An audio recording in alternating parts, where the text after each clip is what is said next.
여러분 구독과 좋아요 누르시면 따스한 마음과 행운이 찾아갑니다. 이제 이야기 시작할게요. 저는 박선우, 올해 67입니다. 부산 기장군에서 40년간 도자기를 빚어왔습니다. 제 손끝에서 태어난 청자 하나하나에는 제 인생이 담겨 있죠. 2023년 봄이었습니다. 200년 된 우리 집 한옥마당에 개나리가 피어나던 날 딸 지혜가 남편과 함께 내려왔습니다. 아버지, 제가 서울에서 큰 전시 하나 따냈어요. 지혜는 38, 서울의 유명 갤러리에서 큐레이터로 일하고 있습니다. 명절 때마다 내려와서 제 작품을 자랑스럽게 이야기하던 딸이었죠. 저는 딸이 자랑스러웠습니다. 가난한 도예가 집안에서 태어나 서울 명문대를 나와 좋은 직장을 잡았으니까요. 아내 영희도 마찬가지였습니다. 우리 부부는 딸 하나 잘 키웠다고 늘 뿌듯해했죠. 그날 저녁 사위 민준이 조심스럽게 말을 꺼냈습니다. 장인어른 상의 드릴 게 있습니다. 민준은 42, 서울에서 부동산 컨설팅 회사를 운영하고 있었습니다. 처음 만났을 때부터 똑 부러지고 영리해 보이는 사람이었죠. 이제 연세도 있으시고 집 관리도 힘드실 텐데요. 증여를 고려해 보시는 게 어떨까 싶어서요. 증여라니요. 솔직히 저는 그런 생각을 해본 적이 없었습니다. 이 집은 제 할아버지, 아버지를 거쳐 제게 온 200년 된 한옥이었으니까요. 천평부지에 자리 잡은 이 집은 제 작업실이자 삶의 터전이었습니다. 장인어른, 지금 증여하시면 세금도 훨씬 적게 나옵니다. 그리고 이 동네 3년 후면 개발구역으로 지정돼요. 민준이 꺼낸 서류 뭉치를 보니 복잡한 숫자들이 빼곡했습니다. 저는 숫자에 약한 사람입니다. 평생 흙만 만지며 살았으니까요. 하지만 민준의 말은 논리적으로 들렸습니다. 지혜도 안정감을 느낄 거고 두 분도 마음 편하게 계실 수 있잖아요. 그때 문득 아버지 생각이 났습니다. 아버지는 돌아가시기 전에 제게 이 집을 물려주시며 말씀하셨죠. 선우야, 이 집은 절대 욕심내면 안 된다. 가족을 위한 집이지 돈이 아니야.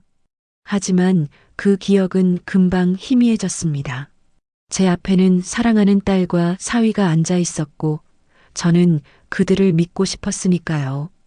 아내 영희가 조심스럽게 말했습니다. 여보, 그래도 좀 더 생각해봐요. 급할 것 없잖아요.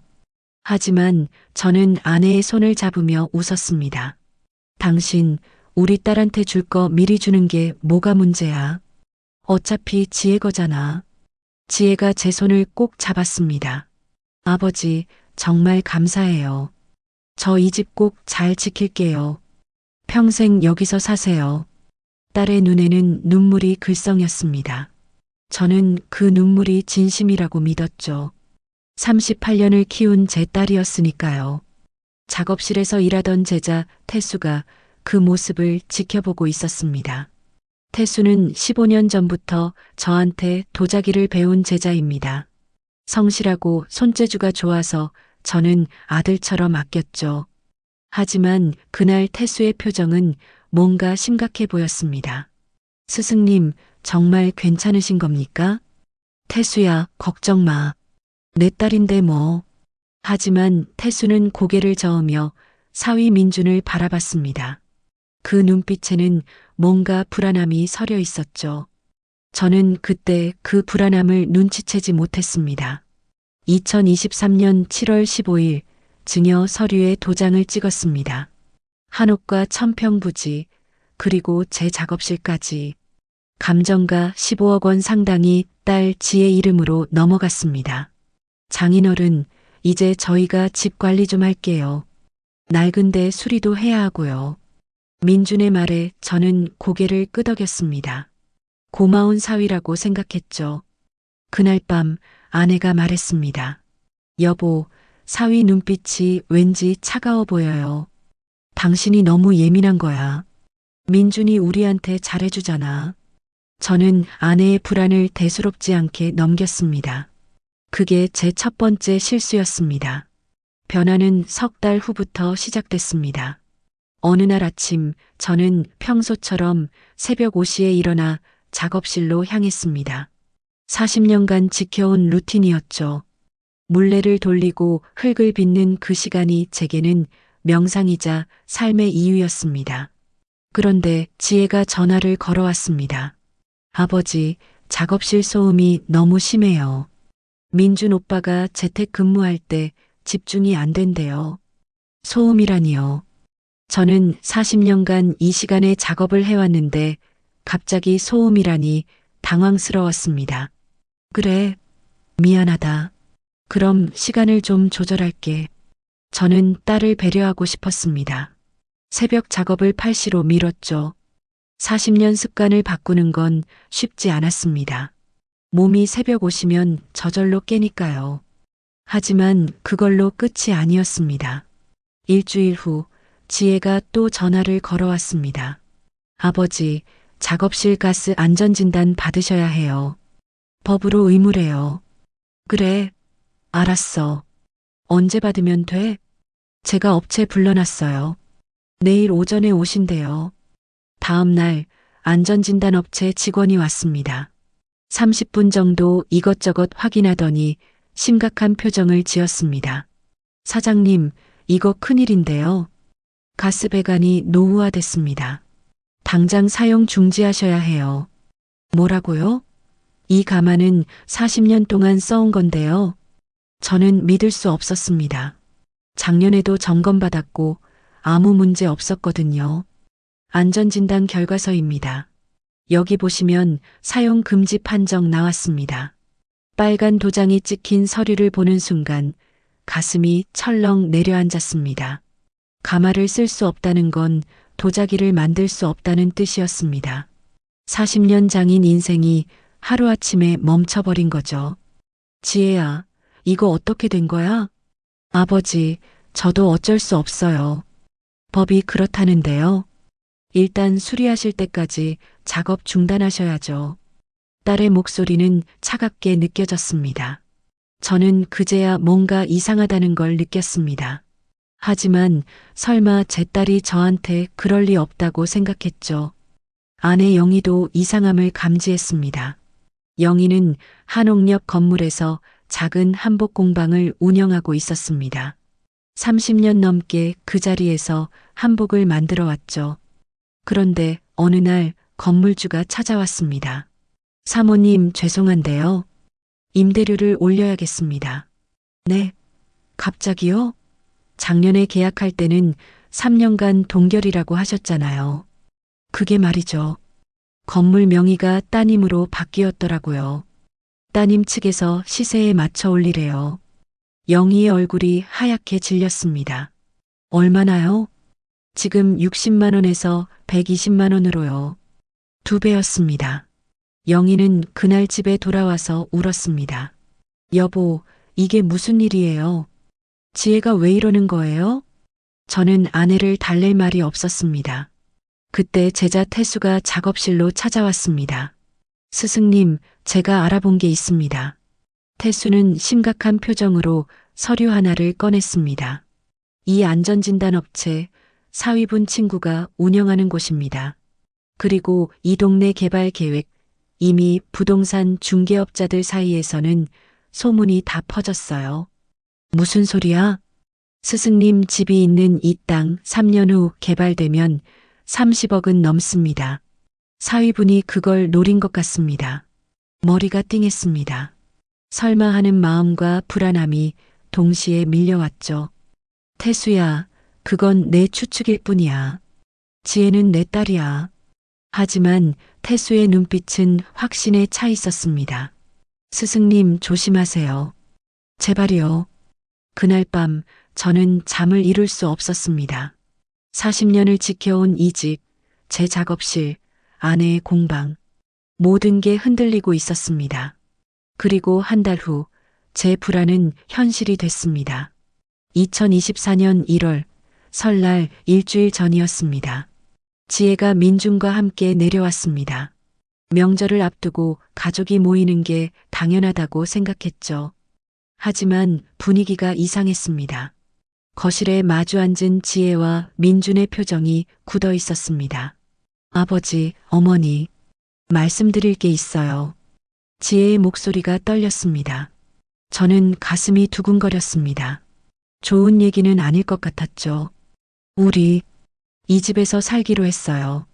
뭐? 그러니까 아버지, 어머니는 다른 곳으로 이사 가셔야 할 것 같아요. 순간 귀를 의심했습니다. 제가 잘못 들은 건가 싶어서 다시 물었습니다. 지혜야, 지금 무슨 소리 하는 거야? 이 집 제 명의잖아요. 그리고 저희도 이제 정착할 곳이 필요해요. 부모님은 좀 더 작은 곳으로 가시는 게. 민준이 끼어들었습니다. 장인어른, 감정적으로 받아들이지 마세요.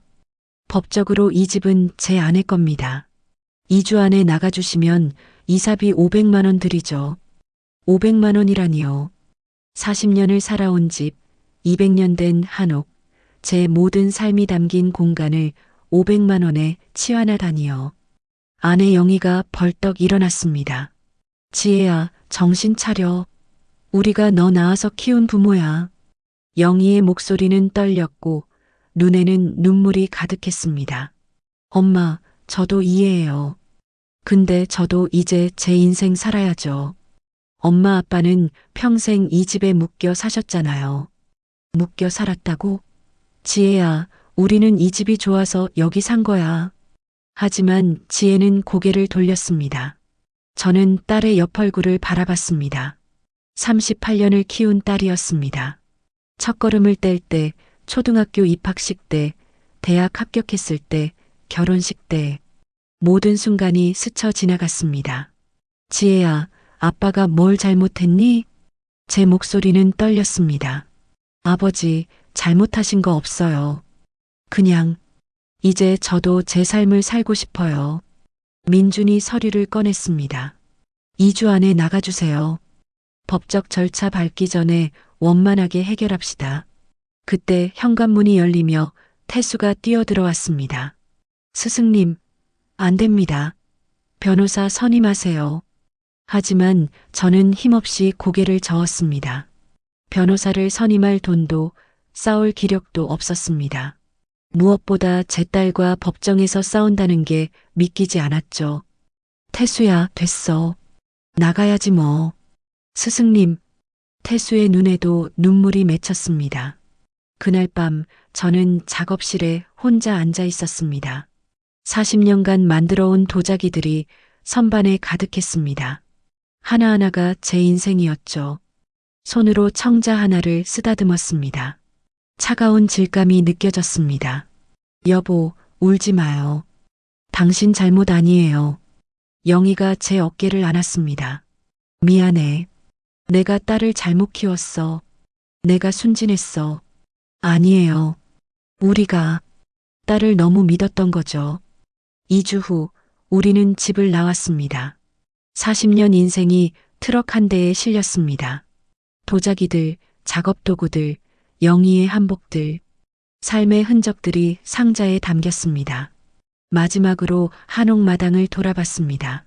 할아버지가 심은 감나무, 아버지가 가꾼 정원, 제가 딸과 함께 놀던 평상, 모든 게 추억이었습니다.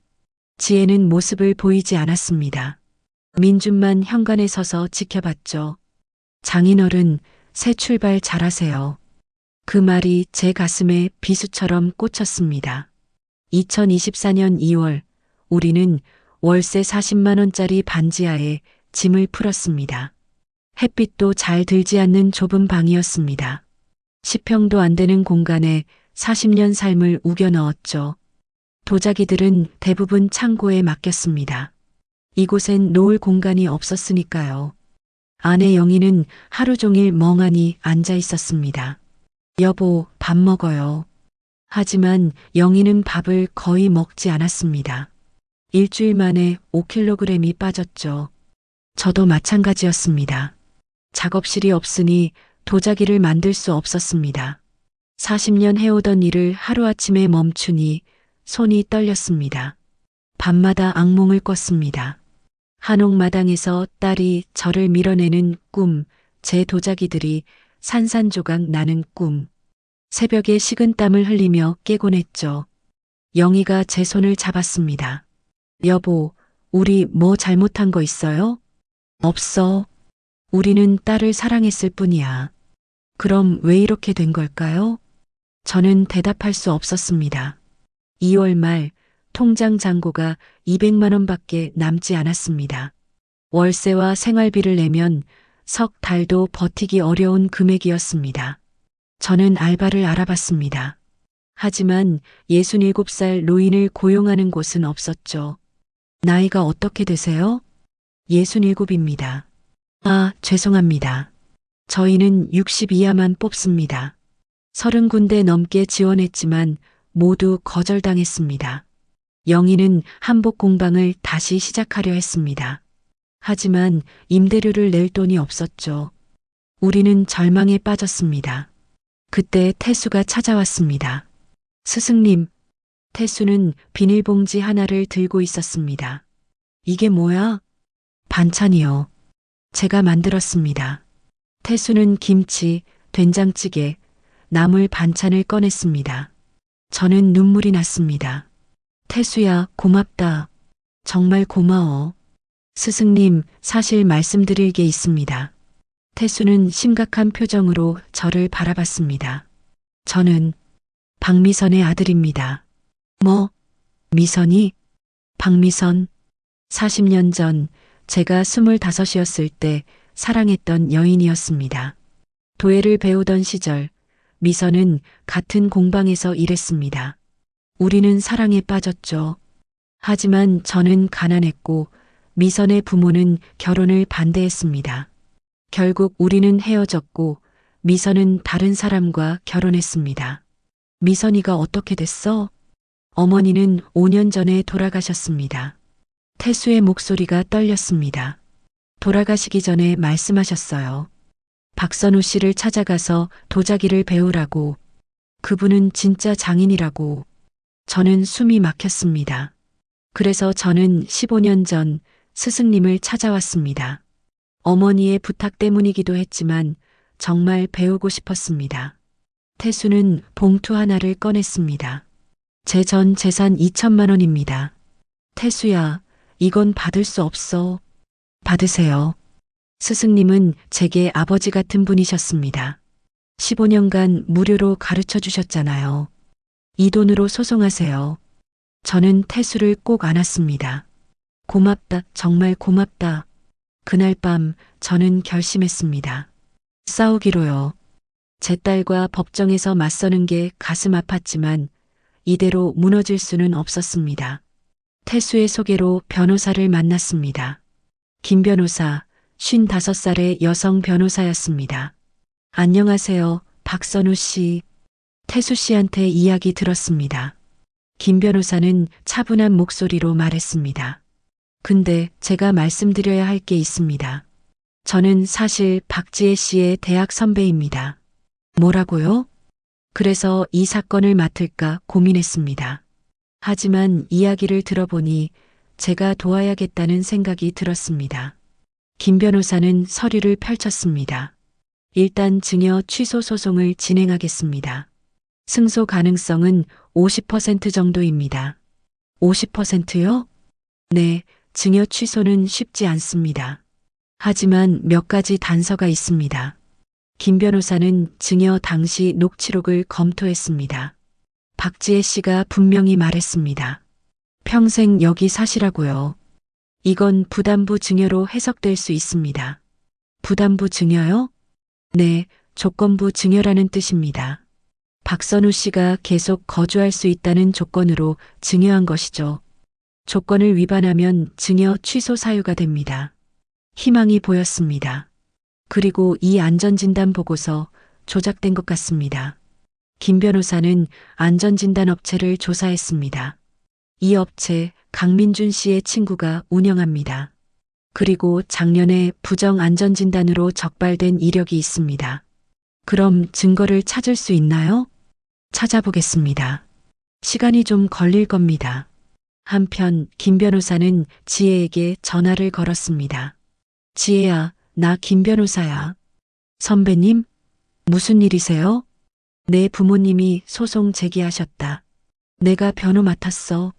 전화 너머로 지혜의 숨소리가 거칠어졌습니다. 선배님, 왜 그러세요?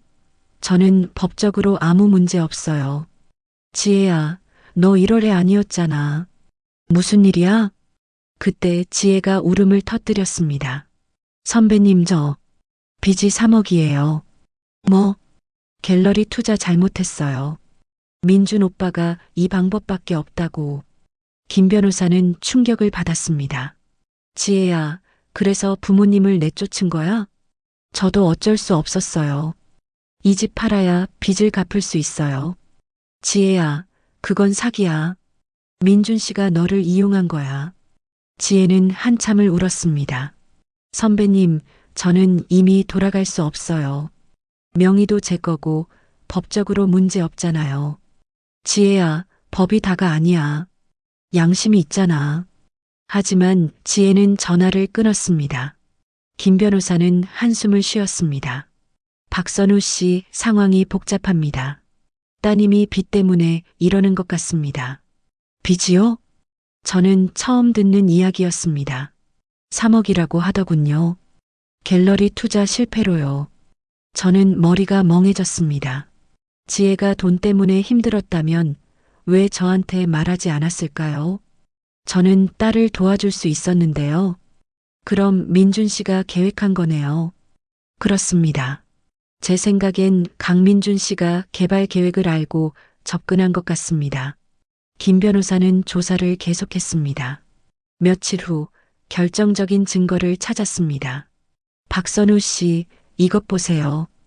김 변호사가 보여준 서류에는 충격적인 내용이 담겨 있었습니다. 강민준이 한옥 부지를 5억에 매각 계약한 것이었습니다. 계약일은 증여 한 달 후였죠. 이건 사기입니다. 처음부터 집을 팔 목적으로 증여받은 거예요. 그럼 이걸로 이길 수 있나요? 가능성이 높아졌습니다. 70%는 됩니다. 그리고 더 큰 증거가 나왔습니다.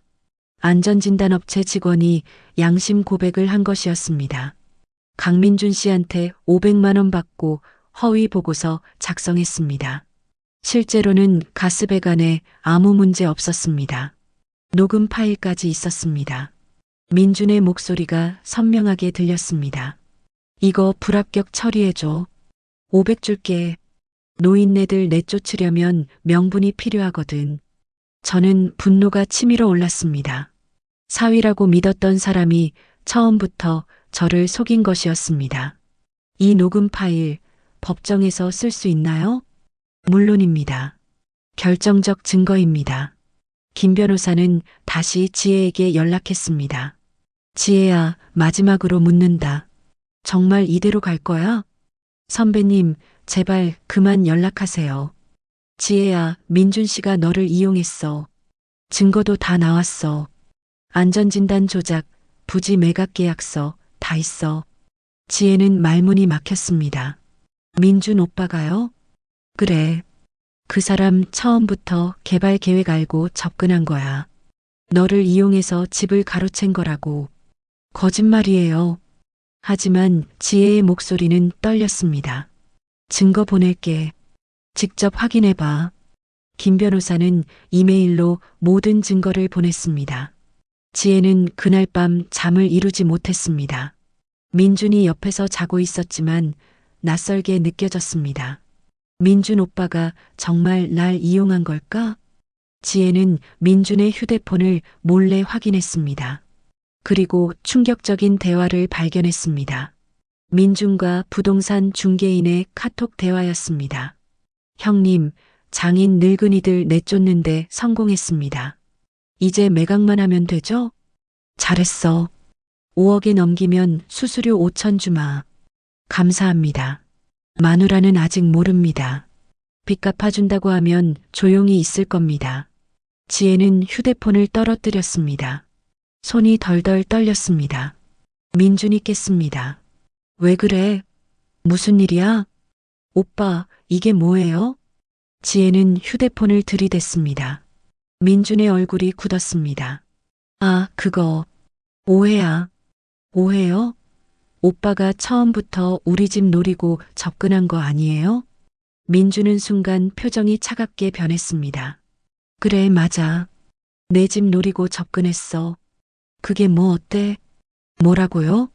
지혜야, 정신 차려. 우리 빚 3억이야. 이 집 팔면 다 해결돼. 내 부모, 늙은이들 얼마나 더 살겠어. 지혜는 민준의 뺨을 때렸습니다. 미친놈, 그게 사람이 할 말이에요? 야, 정신 차려. 법적으로 이 집은 내 거야. 우리가 이겼어. 하지만 지혜는 더 이상 듣지 않았습니다. 짐을 싸서 집을 나왔습니다. 2024년 6월 3일 부산지방법원 제3호 법정이었습니다. 저는 아내 영희와 함께 원고석에 앉았습니다. 손이 떨렸습니다. 평생 법정에 와본 적이 없었으니까요. 피고석에는 지혜와 민준이 앉아 있었습니다. 지혜는 제 눈을 마주치지 않았습니다. 고개를 푹 숙이고 있었죠. 민준은 여전히 당당한 표정이었습니다. 재판장이 입장했습니다. 증여 취소 청구 사건을 시작하겠습니다. 김 변호사가 일어났습니다. 재판장님, 이 사건은 단순한 증여가 아닙니다.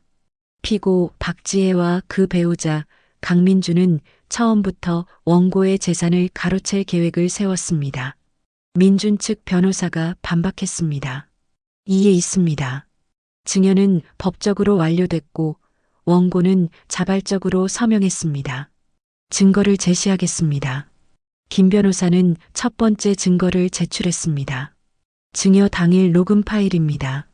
피고 박지혜가 분명히 말했습니다. 아버지, 평생 여기 사세요. 제가 지킬게요. 법정에 녹음이 울려 퍼졌습니다. 지혜의 목소리가 들렸습니다. 아버지, 감사해요. 평생 여기 사세요.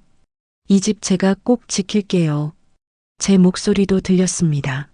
그래, 고맙다. 아빠는 여기서 계속 도자기 만들 거야. 재판장이 물었습니다. 피고 박지혜, 이 녹음이 사실입니까? 지혜는 고개를 끄덕였습니다. 네, 맞습니다. 그런데 왜 원고를 내쫓았습니까? 지혜는 대답하지 못했습니다. 김 변호사가 두 번째 증거를 제출했습니다. 이것은 안전진단 조작 증거입니다. 강민준 피고가 500만 원을 주고 허위 보고서를 작성하게 했습니다.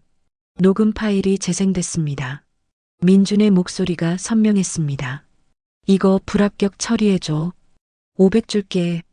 노인네들 내쫓으려면 명분이 필요하거든. 법정이 술렁였습니다.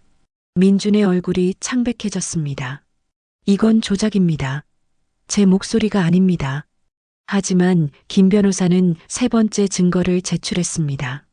이것은 강민준 피고가 한옥 부지를 5억에 매각하기로 한 계약서입니다. 증여 한 달 후에 작성됐습니다. 재판장이 서류를 검토했습니다. 강민준 피고, 이것이 사실입니까? 그건 사업상 필요한 거래였습니다. 증여 한 달 후에 바로 매각 계약을 한 것이 우연이라고 생각하십니까? 민주는 대답하지 못했습니다. 김 변호사가 결정타를 날렸습니다. 재판장님, 마지막 증거입니다. 원고에 붙인 고 박영수 씨의 유언장입니다. 낡은 유언장이 제출됐습니다. 이 집은 가족이 함께 사는 조건으로 물려준다. 조건 위반 시 증여 무효. 저는 깜짝 놀랐습니다. 아버지의 유언장이 남아 있었다니요. 이 조건은 원고 박선우 씨가 피고에게 증여할 때도 구두로 전달됐습니다. 증인을 신청합니다. 이웃 할머니가 증인석에 섰습니다. 네, 저는 40년간 옆집에 살았습니다. 증여 당일 박선우 씨가 딸한테 말하는 걸 들었습니다. 지혜야, 이 집은 우리 가족이 함께 사는 조건이야.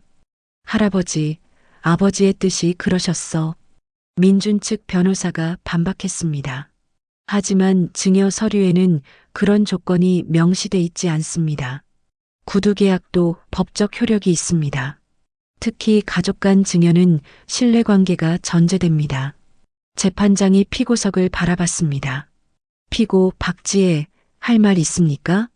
지혜가 일어났습니다. 눈에는 눈물이 가득했습니다. 재판장님, 제가 잘못했습니다. 민준이 지혜의 팔을 잡았습니다. 야, 뭐 하는 거야? 하지만 지혜는 민준의 손을 뿌리쳤습니다. 아버지, 어머니, 정말 죄송합니다. 제가 미쳤었어요. 돈 때문에, 빚 때문에 정신을 못 차렸어요. 지혜는 무릎을 꿇었습니다. 아버지, 집 돌려드릴게요. 제가 잘못했어요. 저는 딸을 바라봤습니다. 38년을 키운 딸이었습니다. 미운 마음도 있었지만 한편으로는 가슴이 아팠습니다. 재판장이 판결을 내렸습니다. 주문, 피고 박지혜는 원고 박선우에게 부산시 기장군 소재 한옥과 부지를 반환하라. 또한 정신적 피해에 대한 위자료로 5천만 원을 배상하라. 피고 강민주는 안전진단 조작 및 사기죄로 별도 형사처벌한다. 판결이 끝났습니다. 저는 아내와 부둥켜 안고 울었습니다. 여보, 이겼어요. 우리 집 돌려받았어요. 영희도 울었습니다. 여보, 끝났어요. 이제 집에 가요. 태수가 달려와서 저를 안았습니다. 스승님, 축하드립니다. 저는 태수의 등을 두드렸습니다. 고맙다. 내가 없었으면 못 이겼어. 법정을 나서는데 지혜가 저를 불렀습니다.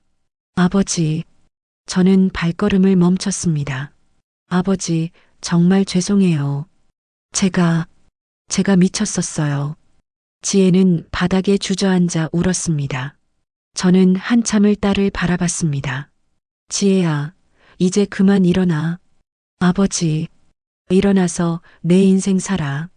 아빠는 괜찮아. 저는 그렇게 말하고 돌아섰습니다. 뒤돌아보지 않았습니다. 2024년 7월, 우리는 다시 한옥으로 돌아왔습니다. 4개월 만이었습니다. 대문을 열고 마당에 들어서는 순간 눈물이 났습니다. 여보, 우리 집이에요. 영희가 제 손을 꼭 잡았습니다. 마당에는 잡초가 자라 있었습니다. 4개월간 아무도 돌보지 않았으니까요. 하지만 감나무는 여전히 그 자리에 서 있었고 평상도 그대로였습니다. 작업실 문을 열었습니다. 물레가 먼지를 뒤집어 쓰고 있었습니다.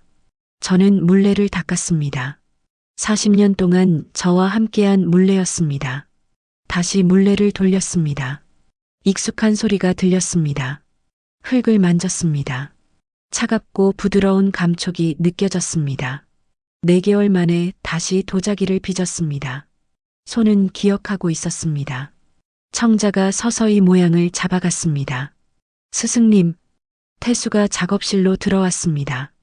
오늘부터 다시 시작하시는 거죠? 그래, 다시 시작이야. 태수는 옆에 앉아서 흙을 반죽하기 시작했습니다. 우리는 말없이 작업했습니다. 물레 돌아가는 소리만 작업실에 울려 퍼졌습니다. 저는 행복했습니다. 법원에서 받은 위자료 5천만 원이 통장에 입금됐습니다. 저는 그 돈을 어떻게 쓸지 고민했습니다. 여보, 이 돈으로 뭐 하고 싶어요? 영희가 물었습니다. 글쎄, 우리한테 필요한 돈은 아닌 것 같아. 그날 밤 저는 결심했습니다. 여보, 이 돈으로 장학재단 만들까 해. 장학재단요? 응, 도자기 배우고 싶은 청년들을 도와주는 거야. 우리가 받은 아픔을 좋은 일로 바꾸는 거지. 영희가 웃었습니다. 좋은 생각이에요. 당신다워요. 2024년 8월 청년도회가 장학재단이 만들어졌습니다. 태수가 첫 번째 장학생이 됐고 곧 9명의 청년이 더 지원했습니다. 한옥 작업실에는 다시 생기가 돌았습니다. 젊은이들의 웃음소리가 마당에 울려 퍼졌습니다. 선생님, 이 유약 비율이 맞나요? 응, 잘했어. 근데 여기 물을 조금 더 넣어봐. 저는 청년들을 가르치며 행복했습니다. 제 기술이 다음 세대로 이어진다는 게 뿌듯했습니다. 그리고 어느 일요일이었습니다. 초인종이 울렸습니다. 문을 열자 지혜가 서 있었습니다. 손에는 반찬통을 들고 있었습니다. 아버지, 저 왔어요. 저는 말없이 지혜를 바라봤습니다. 들어와도 될까요? 저는 대답하지 않았습니다. 그때 영희가 나왔습니다. 들어와. 밥은 먹고 가. 지혜가 고개를 숙였습니다. 어머니, 감사합니다. 부엌에서 밥을 차렸습니다. 네 식구가 식탁에 앉았습니다. 아니, 세 식구였습니다. 민준은 없었으니까요. 민준이는? 영희가 물었습니다. 이혼했어요. 지난달에 판결 났어요. 그래. 영희는 더 묻지 않았습니다. 밥을 먹는 동안 아무도 말하지 않았습니다. 저는 지혜를 똑바로 보지 못했습니다. 아직 마음이 아팠으니까요. 아버지, 제가 매주 올게요. 청소하고 밥 해드리고 싶어요. 저는 대답하지 않았습니다. 알았으니까 밥이나 먹어. 영희가 지혜의 그릇에 반찬을 놓아줬습니다. 지혜는 눈물을 흘리며 밥을 먹었습니다. 그날 이후 지혜는 매주 일요일 찾아왔습니다. 처음엔 어색했습니다. 하지만 시간이 지나면서 조금씩 나아졌습니다. 어느 일요일 지혜가 작업실을 청소하고 있었습니다. 저는 물레를 돌리며 지혜를 흘끗 봤습니다. 딸의 옆얼굴이 보였습니다. 많이 야위었습니다. 지혜야, 너 요즘 어디서 사니? 원룸이요. 광안리 쪽에 작은 방 얻었어요. 일은? 갤러리 그만뒀어요. 지금은 카페에서 아르바이트해요. 저는 가슴이 아팠습니다. 명문대 나와서 좋은 직장 다니던 딸이 카페 알바를 하다니요. 빚은? 천천히 갚고 있어요. 한 달에 100만 원씩이요. 30개월 걸릴 것 같아요. 저는 말없이 물레를 돌렸습니다. 아버지, 제가 다 제 잘못이에요. 아버지가 저 용서 안 하셔도 괜찮아요. 용서. 저는 물레를 멈췄습니다. 지혜야, 아빠는 내가 미워서 안 보는 게 아니야. 그럼요. 아빠는 너한테 실망해서 그래. 내가 그런 애가 아니었는데. 지혜가 울었습니다. 죄송해요, 아버지. 정말 죄송해요. 저는 지혜의 머리를 쓰다듬었습니다. 38년 전 처음 지혜를 안았을 때가 생각났습니다. 작고 따뜻했던 아기였죠. 천천히 가자. 우리 천천히. 그날 이후 조금씩 관계가 회복됐습니다. 2024년 9월 가을이 왔습니다.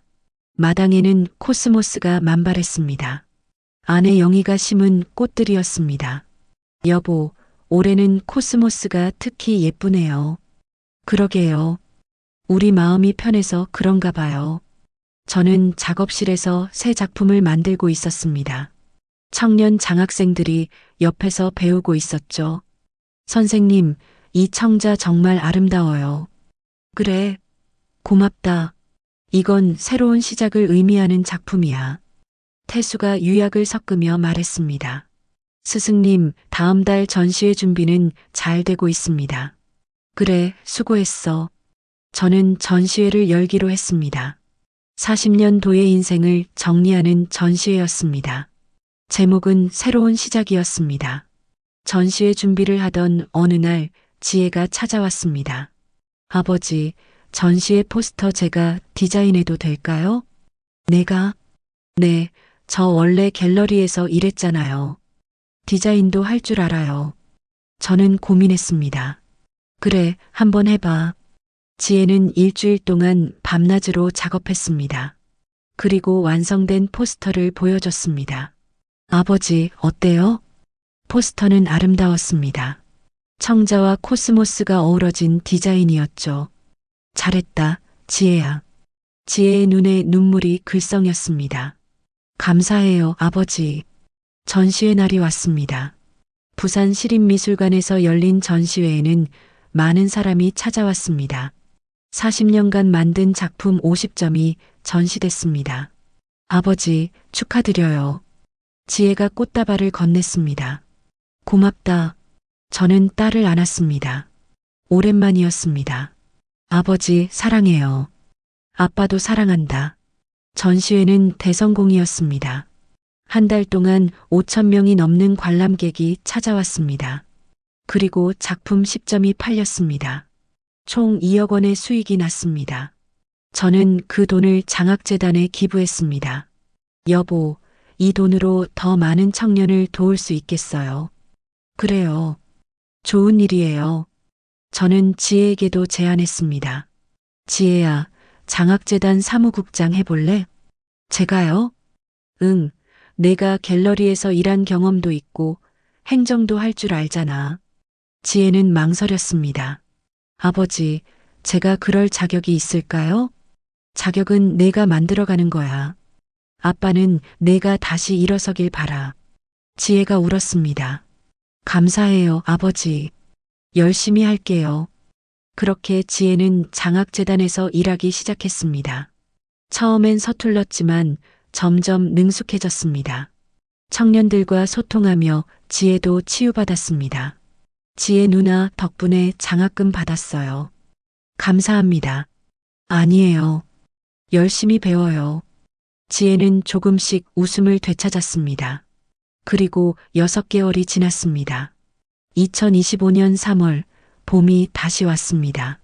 마당에는 개나리가 피었습니다. 저는 아내와 함께 평상에 앉아 있었습니다. 여보, 1년이 지났네요. 그러게요. 긴 시간이었어요. 하지만 우리 이겨냈잖아요. 맞아요. 당신 덕분이에요. 저는 아내의 손을 잡았습니다. 주름진 손이었지만 따뜻했습니다. 작업실에서는 청년들이 물레를 돌리고 있었습니다. 태수가 지도하고 있었죠. 지혜는 사무실에서 서류를 정리하고 있었습니다. 모든 게 평화로웠습니다. 저는 석양을 바라보며 생각했습니다. 아버지, 이제야 말씀의 뜻을 알겠습니다. 집은 소유가 아니라 나눔이었네요. 아버지는 돌아가시기 전에 말씀하셨습니다. 이 집은 절대 욕심내면 안 된다고요. 저는 이제야 그 의미를 깨달았습니다. 집은 그저 건물이 아니었습니다. 가족이 함께 웃고 울고 사랑하는 공간이었습니다. 그리고 그 사랑을 다음 세대에 전하는 곳이었죠. 아버지, 지혜가 달려왔습니다. 오늘 신청자가 20명이나 들어왔어요. 장학생 선발해야 해요. 그래, 20명이나? 네, 전국에서 도자기 배우고 싶어 하는 청년들이 지원했어요. 저는 기뻤습니다. 제 기술이 더 많은 사람에게 전해진다는 게 자랑스러웠습니다. 지혜야, 수고했어.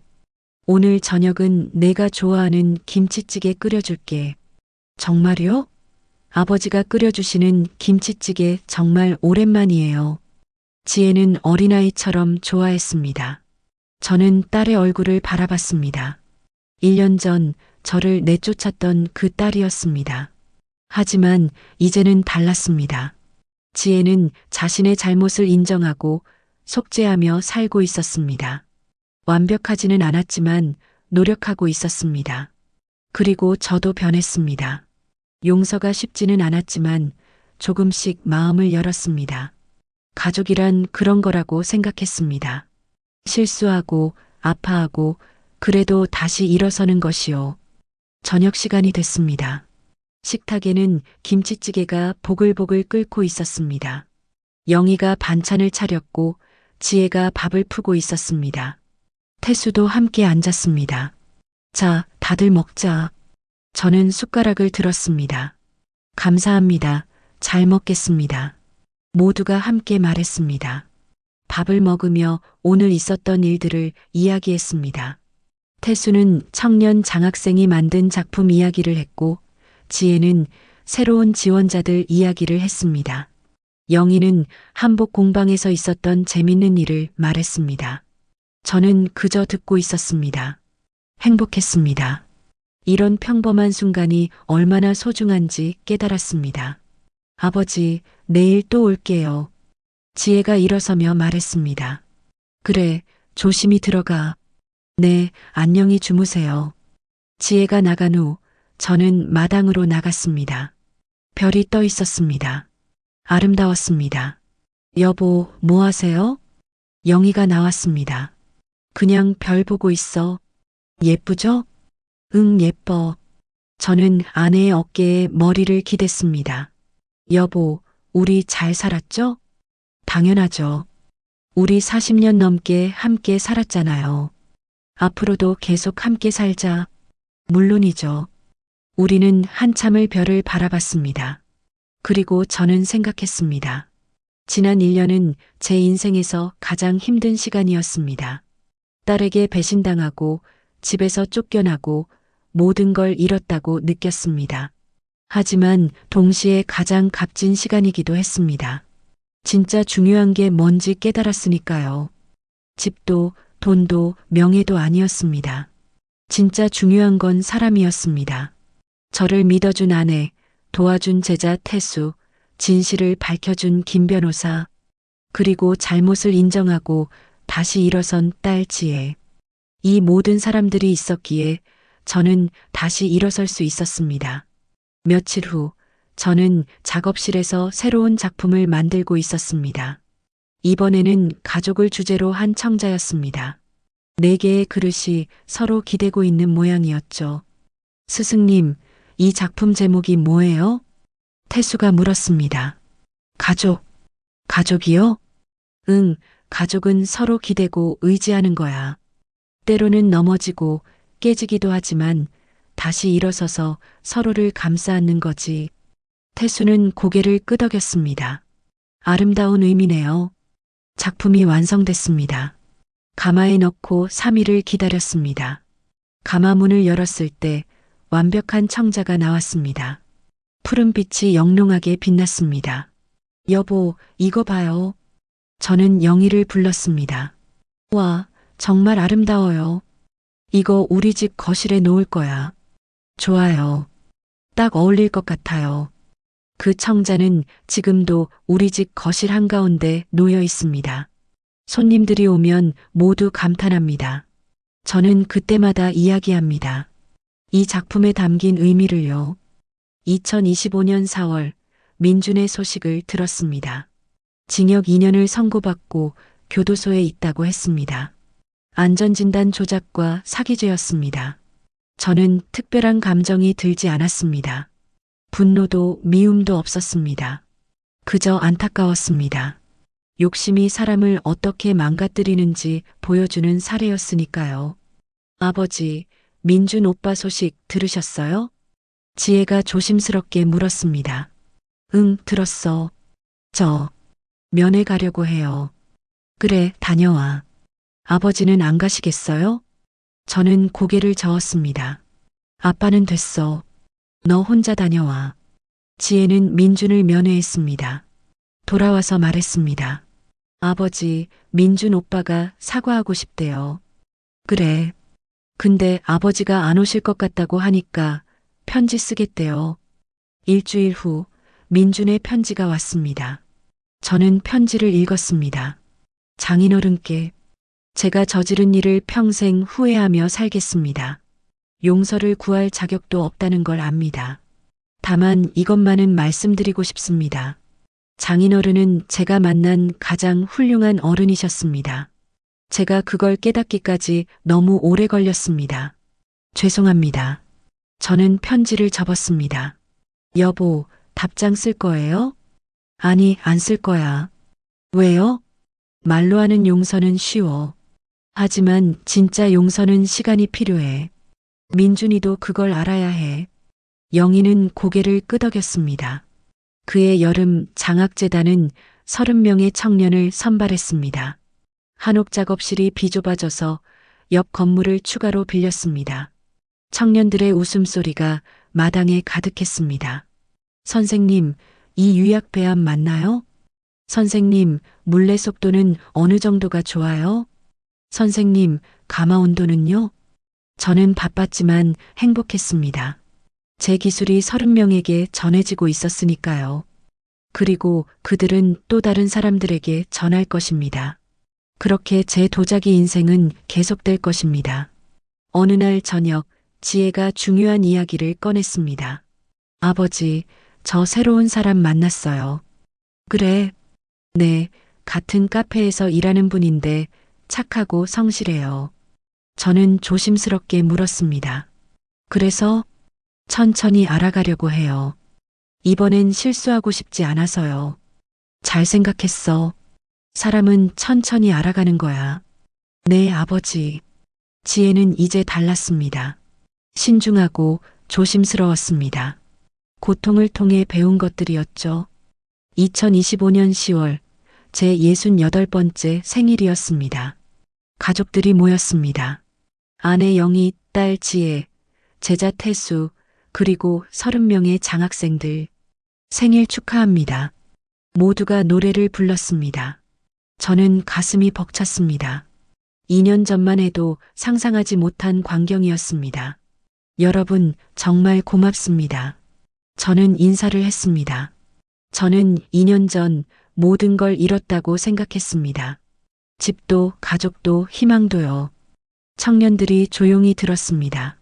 하지만 제가 배운 건 진짜 중요한 건 절대 잃을 수 없다는 것입니다. 사랑, 신뢰, 그리고 다시 일어서는 용기. 이것들은 누구도 빼앗아갈 수 없습니다. 저는 지혜를 바라봤습니다. 제 딸은 실수했습니다. 큰 실수였죠. 하지만 인정하고 사과하고 다시 일어섰습니다. 지혜의 눈에 눈물이 맺혔습니다. 그게 진짜 용기입니다. 넘어지지 않는 게 아니라 넘어져도 다시 일어서는 것이요. 박수가 터져 나왔습니다. 여러분도 인생에서 넘어질 겁니다. 실수할 겁니다. 하지만 중요한 건 다시 일어서는 것입니다. 그리고 서로 손을 잡아주는 것입니다. 우리는 혼자가 아니니까요. 저는 케이크에 초를 불었습니다.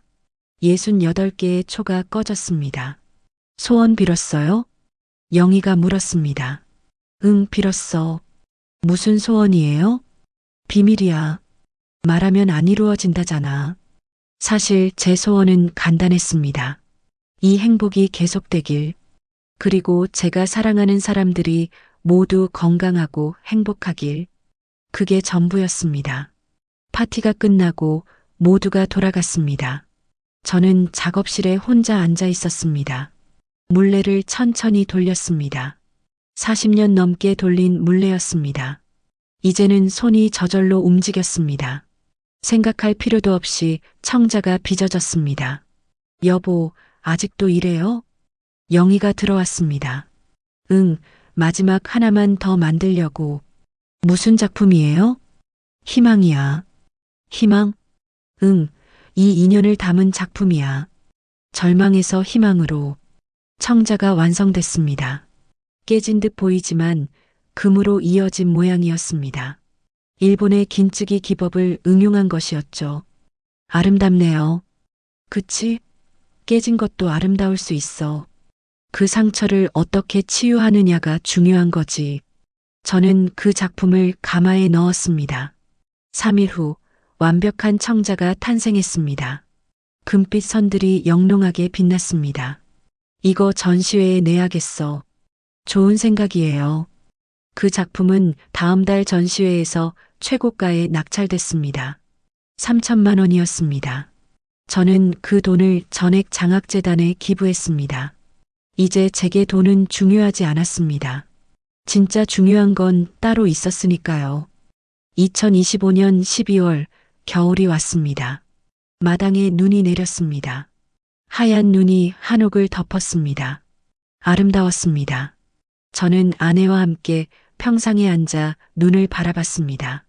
여보, 올해도 다 지나가네요. 그러게요. 긴 한 해였어요. 하지만 행복한 한 해였어. 맞아요. 우리는 손을 잡았습니다. 따뜻했습니다. 여보, 내년엔 뭐 하고 싶어요? 글쎄, 그냥 이렇게 평범하게 살고 싶어. 당신하고 도자기 만들고 청년들 가르치고 저도요. 한복 만들고 당신 옆에서 늙어가고 싶어요. 저는 웃었습니다. 우리 이미 늙었어. 그럼 더 늙어가요. 함께요. 그래, 함께. 눈은 계속 내렸습니다. 세상이 하얗게 물들었습니다. 그리고 저는 깨달았습니다. 인생도 이렇구나. 때로는 폭풍이 몰아치고 눈보라가 휘몰아치지만 결국 고요함이 찾아온다는 것을요. 그리고 그 고요함 속에서 우리는 진짜 중요한 것들을 발견한다는 것을요. 다음 날 아침 지혜가 찾아왔습니다. 아버지, 눈 치우러 왔어요. 고맙다. 지혜는 삽을 들고 마당에 눈을 치웠습니다. 태수도 함께 왔습니다. 스승님, 저도 돕겠습니다. 청년 장학생들도 하나둘 모였습니다. 선생님, 우리도 도와드릴게요. 순식간에 20명이 넘는 사람들이 모였습니다. 모두가 함께 눈을 치웠습니다. 웃음소리가 마당에 울려 퍼졌습니다. 저는 그 모습을 바라보며 생각했습니다. 이게 진짜 가족이구나. 피로 이어지지 않아도 마음으로 이어진 사람들. 눈 치우기가 끝났습니다. 모두가 거실로 들어와 따뜻한 차를 마셨습니다. 영희가 준비한 호떡도 함께요. 선생님, 이 집 정말 따뜻해요. 한 청년이 말했습니다. 그치? 200년 된 한옥이거든. 할아버지, 아버지, 그리고 나. 3대가 살았어. 와, 대단하세요. 대단한 게 아니야. 그냥 집을 사랑하고 가족을 사랑했을 뿐이야. 저는 청년들을 바라봤습니다. 반짝이는 눈빛들이었습니다. 너희들도 언젠가 가족을 이루겠지. 그때 기억해. 진짜 중요한 건 집의 크기나 가격이 아니야. 그럼 뭐가 중요해요? 사랑이지. 서로를 아끼고 존중하고 함께 웃는 것. 그게 전부야. 청년들이 고개를 끄덕였습니다. 저는 이 가르침이 그들의 마음에 남길 바랐습니다. 그리고 언젠가 그들도 누군가에게 전하길 바랐습니다. 해가 저물었습니다. 석양이 한옥을 물들였습니다. 저는 마당에 서서 하늘을 바라봤습니다. 아버지, 보고 계세요? 제가 아버지 말씀 이제야 이해했어요. 바람이 불었습니다. 마치 대답하는 것 같았습니다. 집은 욕심내면 안 되는 거였어요.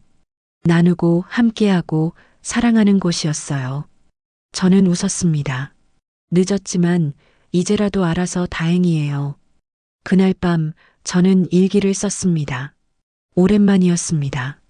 2025년 12월 15일. 오늘 눈이 왔다. 모두가 함께 눈을 치웠다. 행복했다. 2년 전 오늘쯤 나는 딸에게 집을 물려줬다. 그리고 3개월 후 쫓겨났다. 그때는 세상이 무너지는 것 같았다. 하지만 지금 생각하면 그게 새로운 시작이었다. 나는 집을 잃었지만 더 큰 것을 얻었다. 진짜 가족의 의미, 용서의 힘, 그리고 다시 일어서는 용기. 앞으로 몇 년을 더 살지 모르겠지만 후회 없이 살고 싶다. 사랑하는 사람들과 함께 도자기를 빚으며 웃으며. 그게 내가 바라는 전부다. 일기를 덮었습니다. 옆에서 영희가 자고 있었습니다. 저는 아내의 손을 잡았습니다. 고마워, 당신. 평생 내 곁에 있어줘서. 영희는 자는 듯 말하는 듯 대답했습니다. 나도 고마워요, 여보. 저는 눈을 감았습니다. 평화로웠습니다. 이제 저는 압니다. 인생에서 진짜 중요한 건 무엇을 소유하느냐가 아니라 누구와 함께 하느냐라는 것을요. 그리고 넘어져도 다시 일어설 수 있다는 것을요. 여러분께 이 이야기를 들려드린 이유가 있습니다.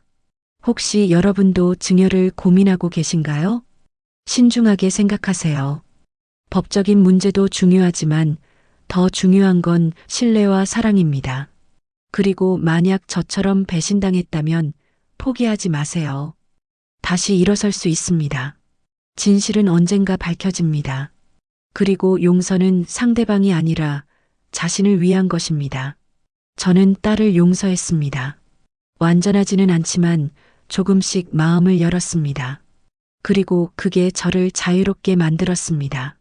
미움과 분노에서 벗어나게 해줬습니다. 여러분도 할 수 있습니다. 어떤 상황에서든 다시 시작할 수 있습니다. 나이는 중요하지 않습니다. 저는 67에 다시 시작했습니다.